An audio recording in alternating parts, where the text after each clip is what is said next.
So it's a great thing to have newer officers as well as veteran officers. Lieutenant Glen Mills recently retired after serving over 20 years in the Burlington Police Department. Actually, I started working for the town of Burlington 40 years ago. Back in 1984, I was a summer employee in the school department. So I was simultaneously working at the school department and the police department for a couple of years.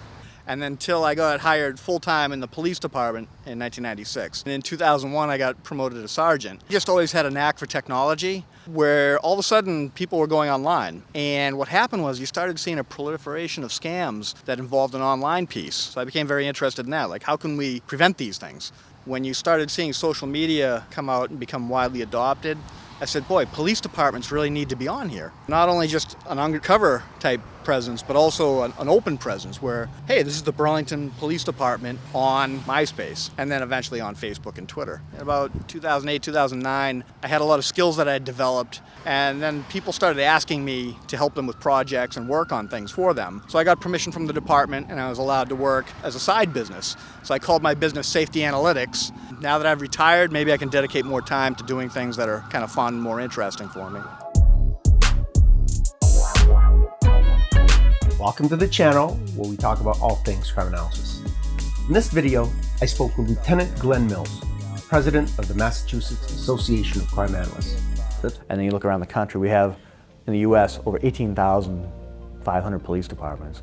Why can't we share more of this information? Why can't we share software? Why can't we share training? Shoot it! Shoot the cop! Go for the head! Drop the weapon! Our department, we're really fortunate. We do more training than anybody in the area. We got to do some unique things. We got a simulator here. Drop it now!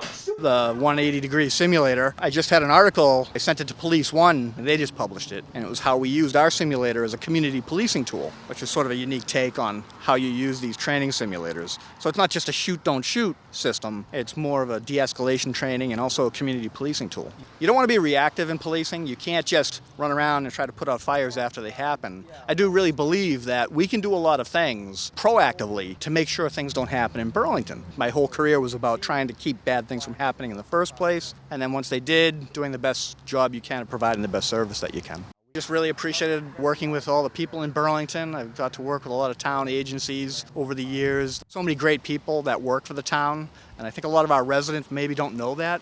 You see the police department all the time, we're the most visible, but there are a lot of people behind the scenes doing a lot of great work in Burlington.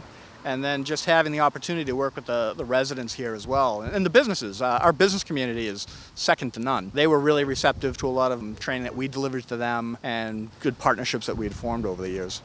We wish all the best to Lieutenant Glen Mills in his retirement and his future endeavors. I'm BNEWS reporter Tad Stefanak.